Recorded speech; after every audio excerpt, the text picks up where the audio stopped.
Yeah, I mean, I play a counterspell. I don't play Mana Leak. Joey and I actually were having this conversation about why some people play Mana Leak versus some people play counterspell, and we decided that. I mean, these people all play a lot of colorless mana also. Right. Like, I'm seeing like 4 Wastelands, 3 Factories, only 1 Riptide Lab. He has a Tower of the Magistrate. Yeah. It's kind of crazy. You're surprised at only the 1 Riptide Lab? Yeah, I mean... You'd play more? I play like 3 Riptide Labs. I only play 2 Wastelands. Yeah. I played Blue-White for a little while. I played in the Invitational, and I played 3 Wastelands, I believe, or 2 Wastelands, 1 on the side. It was a Chris Van Meter list. I talked to him about it. I was like, what would you change? He's like, nothing. Yeah.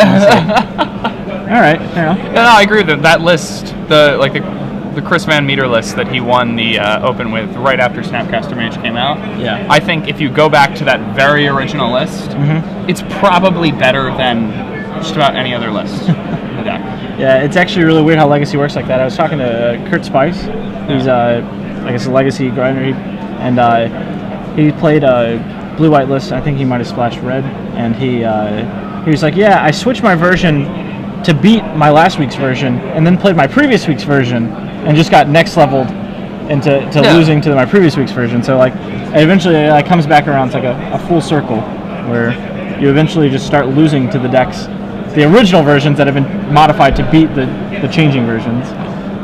Yeah, I mean, that's the type of format it is, and I feel like the biggest problem is that you try to like change your deck so that it's good against things and like you shore up weaknesses, but you end up just making your deck, more inconsistent. Worse. Yeah. And like the thing about the Blue-White Stoneforge deck is that it's just such like consistent animal, and like a lot of these people aren't playing Spell Stutter. Yeah. Was the person last round playing any Spell Stutter sprites? Do you know? I did not see any. That's like a pretty important part of the deck in my mind.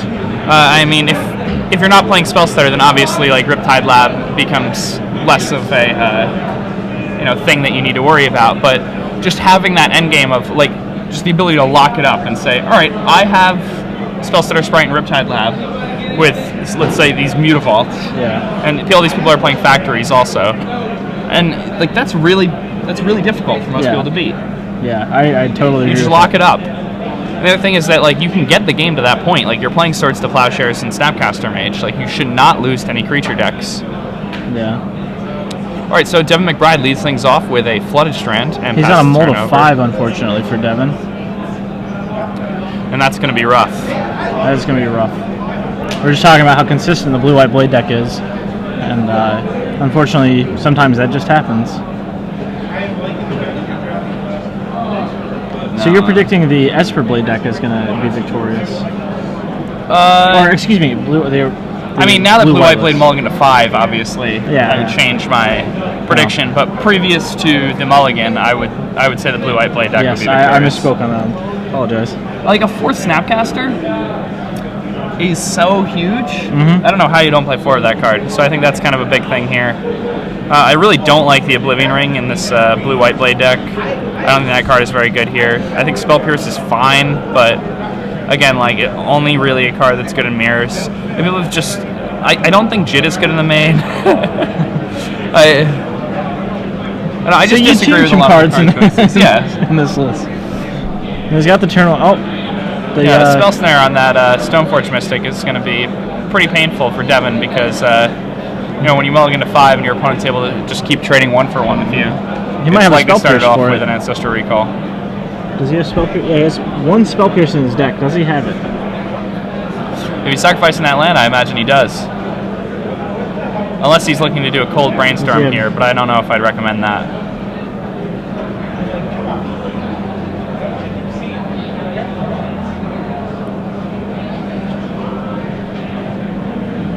No, don't Brainstorm a response. See, the major problem here is if he Brainstorms into a Force of Will and then forces this, he's down practically a million cards. He's just hemming himself really hard. I didn't see what that 3rd card was. And then he also just, that's the Tower of the Magistrate, I believe. Is it? I think it's altered. Oh, okay. We will never know. See, and another major issue there is he just threw away Brainstorm. Like, he had that shuffle effect in hand. Yeah. And he had another Stoneforge in hand. Next turn he could have just cast another Stoneforge Mystic. And Stoneforge. Yeah. We were actually talking about that too. The AJ's article about how to cast Brainstorm and pretty much never cast it. Yeah, I mean that's how you're supposed to do it. That's the right way. Yeah. Goes and finds Batterskull. And you're searching for Batterskull as Stoneforge Mystic. If you're playing the deck correctly, about 95% of the time you're searching a Stoneforge Mystic. I believe for it. the first time. I think people try to get cute and search for different cards way too often. Yeah. Batterskull's the way to go. You just want to go to town? Yeah. Bring the beats? Beep, beep. Batterskull coming in the red zone. I'm going to hear that noise every single time I ever attack the Batterskull. Yes, it's the best. Beep, beep. Another Stoneforge Mystic from Devin. And he already had that in his hand. I think he even has another one beyond that. So he may have gone a little aggressive brainstorming there beforehand, because had he had that brainstorm now, he could have brainstormed and then cast his Stoneforge Mystic. Oh, it is a I believe that is a Klug altered. Oh, very nice. It's an AT-AT Walker Batterskull. Yeah. That's pretty awesome. Yeah, I think I've seen that one before on Klug's blog. Yeah, nice. It's pretty sweet. Yeah. Man, I need a Batterskull like that. Yeah. I'm just gonna make my own. I don't know. For those of you who don't know who Eric Klug is, he is one of the many alters and that attend our opens from time to time. He's a very, very, very talented individual. Oh yeah, I mean his stuff's beautiful. Yeah. You should Google his name and check out his website. He's amazing, as are the majority of the alters that we have. Yeah. Here. So Bernie sacrifices step Blue Delta, finds himself an Underground Sea, and reveals that he's playing black in his Blade deck.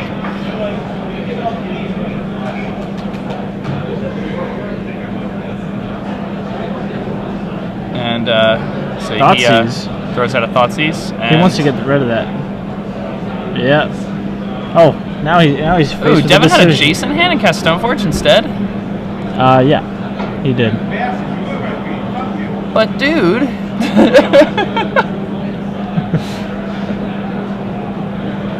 See, Bernie thought it was safe. He was like, "Well, I'm gonna get this Batterskull." And he's like, "Oh, he's got the Jace too."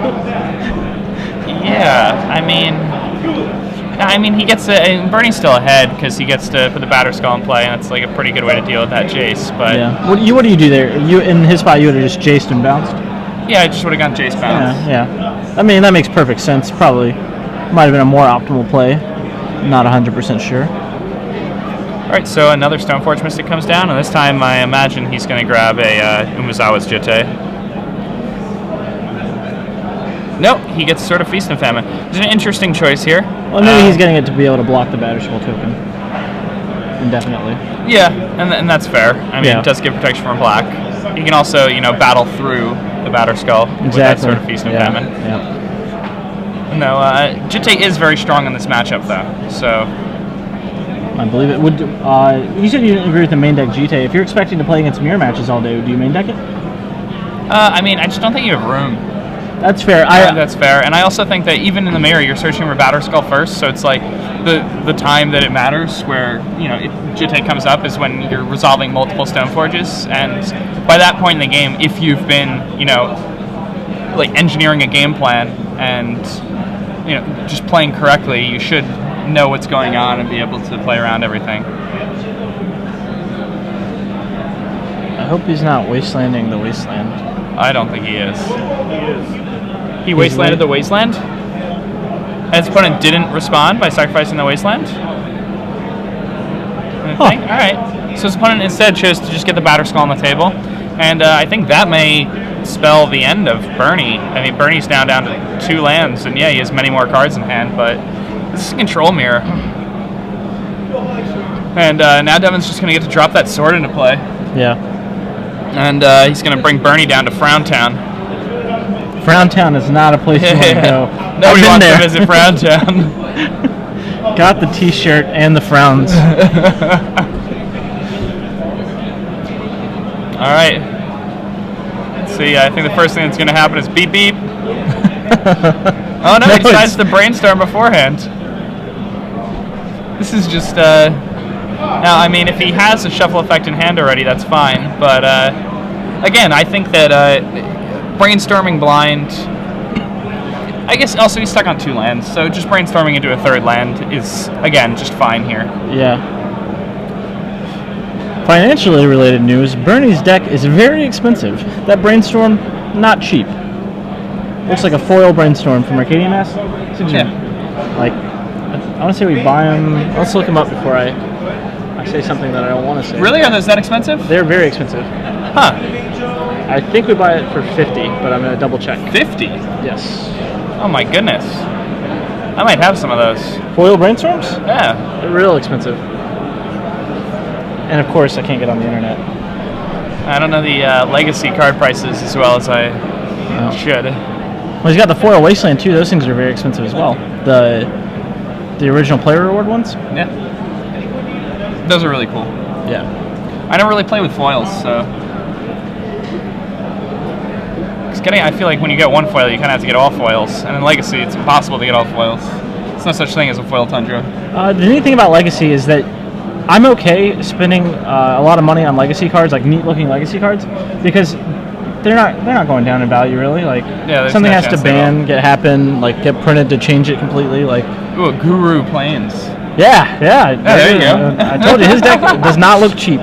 This deck is not cheap at all. There goes the Guru Plains. Oh, and look at all these foil Stoneforge Mystics and Batter Skulls flying around, showing off their shiny stuff. All right, yeah, and I mean, Bernie now. Now with like the foil foreign sword. Doing really well here. Looks like it's Chinese from up here, but I could be wrong.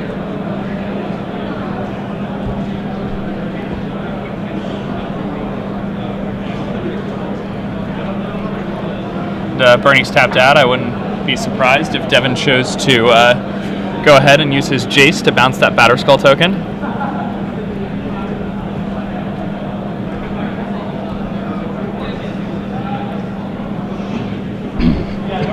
That's probably the correct play here.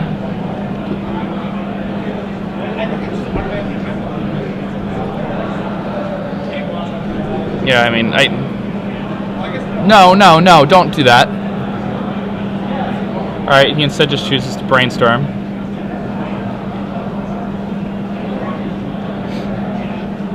I mean, he's not even getting any value off this brainstorm. Yeah. That's the big problem. It's like, brainstorm is the most powerful card in the format, but if you're using your brainstorms like this, it's a Jataxian probe. It's not anything that's really... I'm getting the message, Star City price for foil brainstorm, $89.99. Yeah, I did see that. I was right. We do buy it for 50. And that Guru Plains, not cheap either. We buy that one for 40. Plains for $40. It's an expensive Plains. The only thing, I think the only more pimper version is Summer, probably.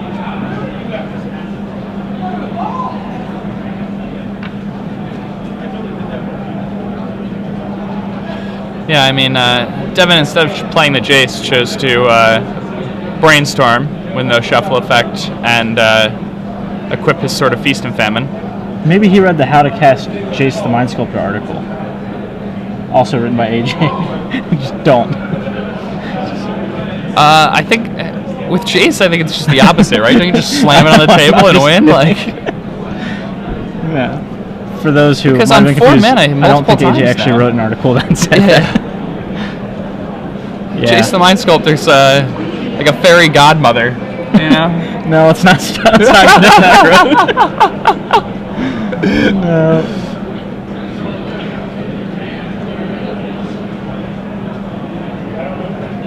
Jace. And now the first opportunity where his opponent has Counterspell mana open, he goes for the Jace.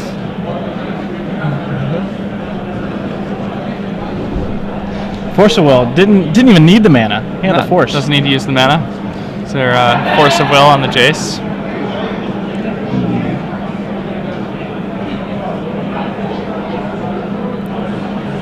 And I mean, he mulliganed a lot, so it's rough here. Swords. Swords targeting the Stoneforge that has the sword equipped to it. The turn where he had brainstormed and sword equipped, it may have actually been stronger for him to have just sword equipped, attacked with the one Stoneforge, and then equipped the sword to the other Stoneforge. Even. Yes. Yeah, I agree. That probably would have been a good play.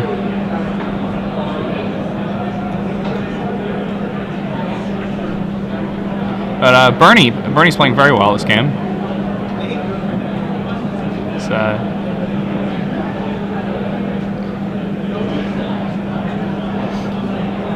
that's another great part about Legacy. Like, even though you feel like the blue-white blade matchup or might be a little bit more in favor of the blue-white blade, a lot of Legacy is about how well you know your deck and how well you play your deck. Yeah, and I mean, this deck is, very similar to the other deck. It's like they're playing a mirror match. Right. And this is an extremely play-intensive deck. Yeah. That's going to reward the person who, understands the mirror and has played the mirror a great deal. Yeah. Snapcaster and the Brainstorm here. And I obviously agree that casting Brainstorm, like whenever you have the most information, is always correct. But now that you have Snapcaster in the format, do you feel like you get to be a little bit more loose with your Brainstorms? No. I mean, they're still awesome the longer you hold them, and the fact that you have 8 of them just makes them more awesome. All right. Like, that's fair. That's fair. I mean, if you don't have something to Snapcaster back, and you have a Snapcaster in your hand, and you're going to cast a dry sword, and you want to be able to the next turn Snapcaster and then flashback something, then it's fine. But you just have to set it up correctly. Like, there's no reason to do it unless there's a reason to do it. That makes sense. Oh, he's got a Jace of his own.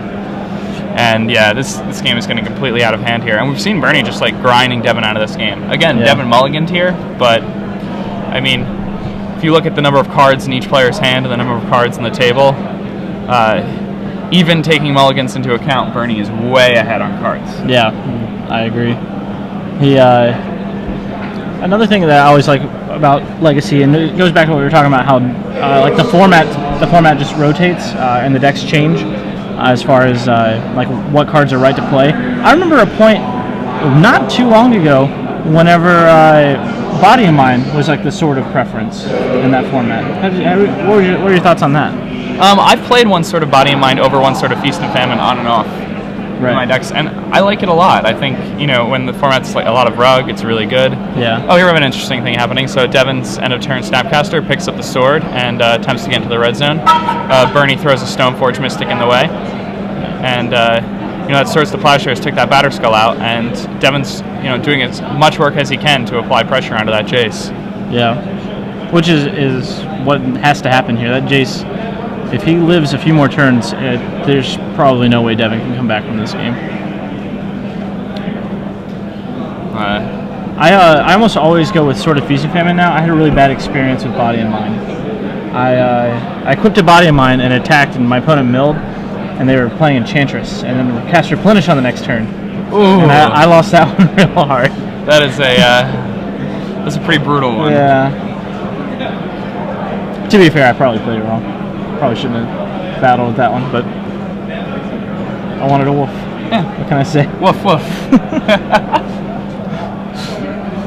Alright, so the Stoneforge Mystic comes in, and it gets the crack. So Bernie also Fate Sealing Devin now, after Devin's on no cards in hand. Or Devin has 1 card left in hand now? Bernie's deciding whether or not this is the card that he can let Devin keep. I mean, if you have to think this long, I'd just put it on the bottom. It's always funny, how long people take to make certain decisions in this format. I mean, every decision counts, so I understand. It does.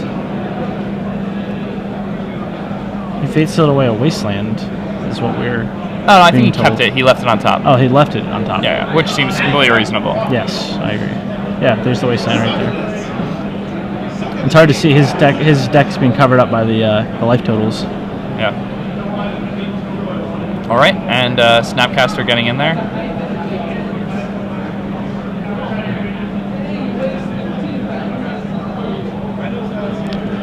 And why was that Stoneforge Mystic tapped? I believe he did he attack with it? Well, it doesn't have a Batter Skull equipped to it? He equipped it after combat. Oh, okay. That was interesting. I guess now that he found the information that he wanted with Jace, he felt like it was the... Oh, well, he untapped his lands, too, from the Feast and Famine, so that makes sense. Yeah. Okay. Yeah. So here he is brainstorming again, just gaining more of that advantage with Jace. Mm-hmm. Select his cards. And let's see.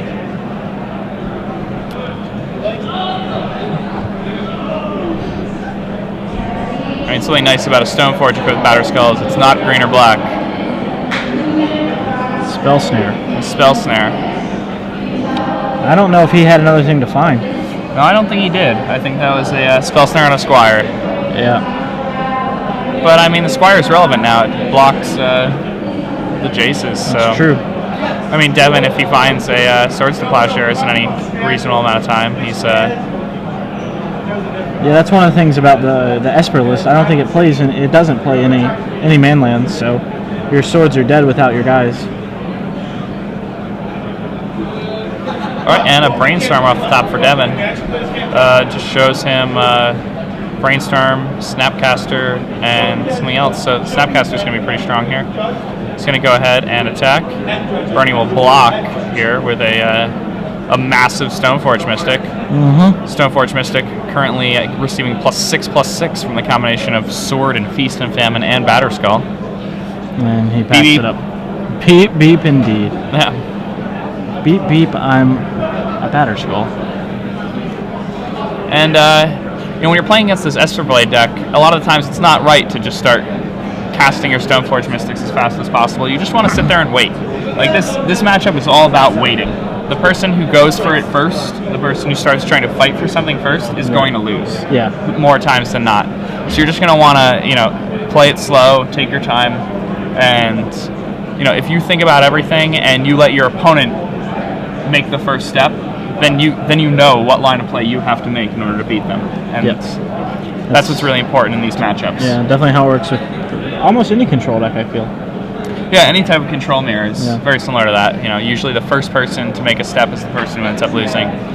I had a win-in in Baltimore. Mm-hmm. I was playing for top 8 in a Legacy event, and I was playing Blue-White Blade, and I was playing a mirror match against AJ Soccer, and neither of us attempted to cast a spell until like turn 9. I agree. So that's how it plays out a lot of the time. And we both had Stoneforge and tons of different stuff in my hand.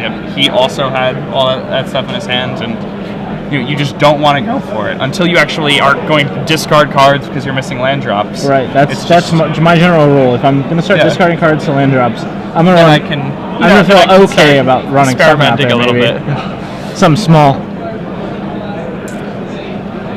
But I was able to engineer a turn where I resolved the Jace in game 3, but he had the Haymaker and resolved an Elspeth the next turn, and Elspeth beats Jace when both are resolved. So it was close. It was a really close game. It was a really fun match. But these types of mirrors can be some of the most fun magic if you enjoy that type of thing. And I love this type of mirror. Do you? I would love to hop into either of these players' seats right now and take over. That's the weird thing about watching Magic and commentating on Magic is a lot of the times you do have close to perfect information, so it's a lot easier to see the most direct line. Yeah. I always try to point out the lines that maybe they chose because they didn't know that they didn't know he had the Path to Exile in hand, or they didn't know he had his one of Spell Pierce in hand, stuff like that. All right, so in the sideboards here, Devin McBride has access to 3 Path to Exile, 1 Oblivion Ring, 2 Wrath of God, 1 Flusterstorm, 2 Spell Pierce, a Crucible of Worlds, 1 Manriki Gusari, Relic Virginitas, and 3 Surgical Extraction. I don't think you should ever sideboard him Manriki Gusari. I don't think it's good.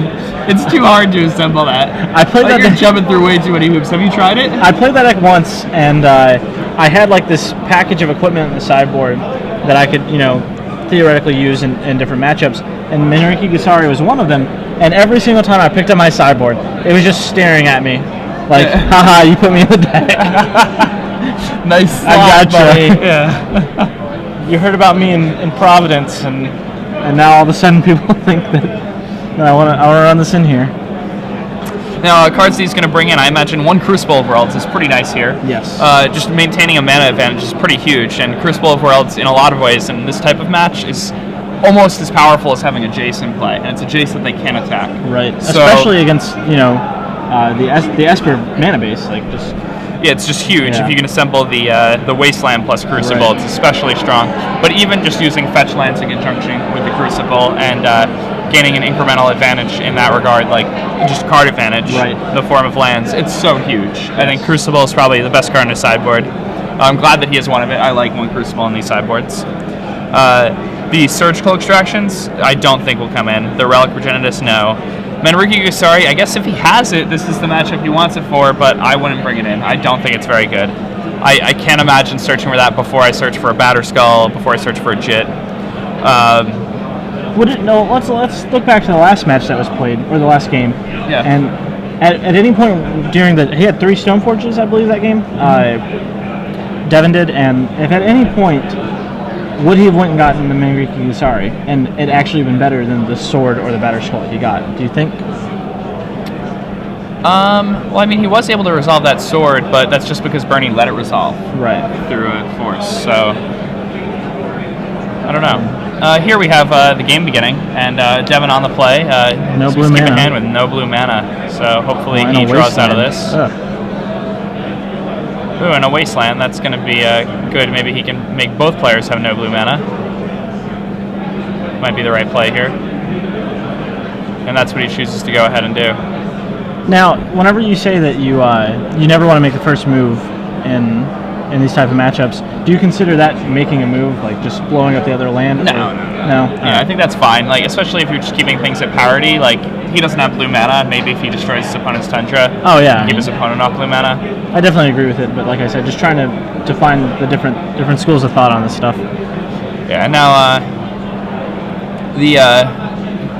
the brainstorm here in response. Now, normally I wouldn't advocate a brainstorm this early in the game, but he just had a Tundra blown up by a Wasteland, and he may not have another source of blue mana. So Oh, he doesn't have another source of blue or white, it looks like. yeah, it doesn't look like he does. So even after that brainstorm, he just went fishing and didn't find it, which means even the top card of his library is not going to be a blue source, and he knows that 100%. Devin misses the land drop. Some Riptide Labs staring at each other from across the table. This is an awkward game. Riptide Laboratory, my favorite card of all time. Is it? Yes. Out of every card in Magic. Out of every card in the game Magic the Gathering, Riptide Laboratory is my favorite card of all time. Huh. Oh, and more lands that aren't blue. I think Arcbound Ravager is probably my favorite card. The Fairy Godmother itself, right? Yeah. It's a good one. It is. a It pretty made good me one. think I was really good at Magic for like a period of time. Whenever, I was like 16 or 17 at the time, just destroying people in my shop with Ravager. Now he's got the blue source now, so things are looking up for Devin. Yeah, it looks like Devin is just running away with this game now. Discard Bernie is just Snapcaster. discarding cards, and Devin just getting a massive advantage here. Brainstorm. And we get the inhale from Jacob. Yeah, and he did it on his end step too. He could have just waited till his main phase and got a card deeper. So, but I mean, here it's fine. He just He's got the looking for- Stoneforge Mystic. So what he can do here is, like, if he was looking for another blue source, he would have rather waited till his own turn to be most effective because he would have got one card deeper. Right. But he gets lucky here, and he has a Stoneforge in hand, and he hits another blue source, so he can get that blue source off the top of his deck. Well, and he, why did he put the? Oh yeah, I guess he did it on his opponent's turn. But I mean, what I would have done is I just want to brainstorm main phase, Right. and then put 2 non-land cards on the top of my deck, and then cast the Stoneforge to shuffle my library. Yeah. It was interesting what happened there, I think. I'm not sure if he had a Jace or not, but he could have just been hunting for a Jace and a blue source to fade some out of the game. And that kind of forced, I don't want to say forced, but Bernie got rid of that Tundra just to stop that from happening. Yeah. To at least slow it down another turn. And I mean, that's very reasonable. Like, if your opponent's is willing to take the risk of, burning a brainstorm to, lock something up in that way, I don't think you really need to do that if you have 3 lands in play, including a blue source, and your opponent has basically nothing. Yeah. In a control mirror.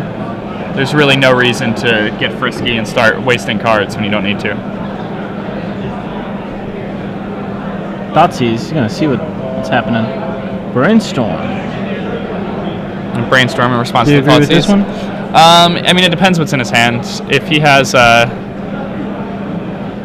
think the times I brainstorm in response to that are when I have a Jace and an island in my hand. He's putting back Elspeth and... Oh, Elspeth is... Yeah. That'll do. That'll do just fine. Yeah. That'll do, pig. So he might have had the Elspeth and was just hunting for another land in general. Yeah, and he has... which makes sense. Colorless land, but... What do you take here? Do you take Force?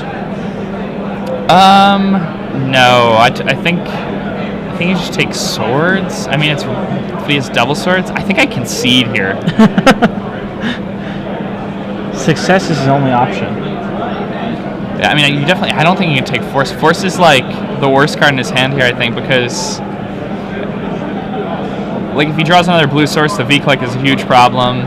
Force at least like 2-for-1s him at this point. That's kind of what you're looking to do. Like if you can him him with any card, it's pretty good here. Yeah, and he takes the V-click. I think that's probably the card I'd want to take here. Hold on a second. Whoa. Devin just drew an extra card. Devin just Vendilion clicked. Wait a minute. He thought that Thoughtseize was Vendilion click. Devin just resolved Vendilion click off Thoughtseize. His Vendilion click on the bottom of his library and drew an extra card when his Vendilion click got Thoughtseized. All right, so. They're pausing now. Looks like they're gonna try to back this up. Yeah. Luckily for us, we have perfect information, or we have the information, so we actually knew what card it was. But we don't know what card he just drew. Or we do. Yeah, we do. So it's the Elspeth because he put it back with the brainstorm.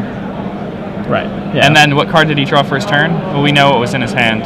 Well, the Elspeth was on bottom. He put the Elspeth back first, I think. I don't know. That's a very, very sticky situation to be in. Yeah, because we don't know, because he drew the 2 cards at once, so we don't know what order they were in, we don't. Yeah. And he drew it face down, we couldn't see it. Yeah. That happened really fast, too. Yeah, I mean, we saw it right away, but it's impossible. We're across the room. We can't just, like, throw a Devin, ball. No! And I don't think this was intentional on Devin's part at all. This was definitely a mistake. That's just one of those things where you're just kind of under pressure. They take the V-click and you're thinking V-click in your mind. You're V-click on bottom, draw my card. You're like, oh, Vendilion click, and that's how you're doing things. Actually, whenever someone resolves a Vendilion click against me, before I draw my card, I always say draw for a Vendilion click, just to make sure that nothing is happening. Yes. Now, I mean, Devin's going to get a game loss here. Is that the only option, you think? I think so. Even with all the information that we have? If I was his opponent and he did not get a game loss here, I would actually be very, very upset. Yeah. And, I mean, it's unfortunate, but he drew an extra card, and, you know, the game state is impossible to recreate because we don't know what order he put the cards back with the brainstorm, and he drew the cards face down. Yeah, it's just a very, very, looks like he's getting... And it's a shame. That's not a good way to win, and, like, Bernie doesn't seem too happy about it either. Yeah. That's always a really awkward moment whenever your opponent gets game loss or something like that. Cause, yeah, I mean, you don't want them to get the game loss for it, but at the same time, like, those types of things need to happen. Right. In order for people to not just, like, egregiously do that and hope they get away with it. Right.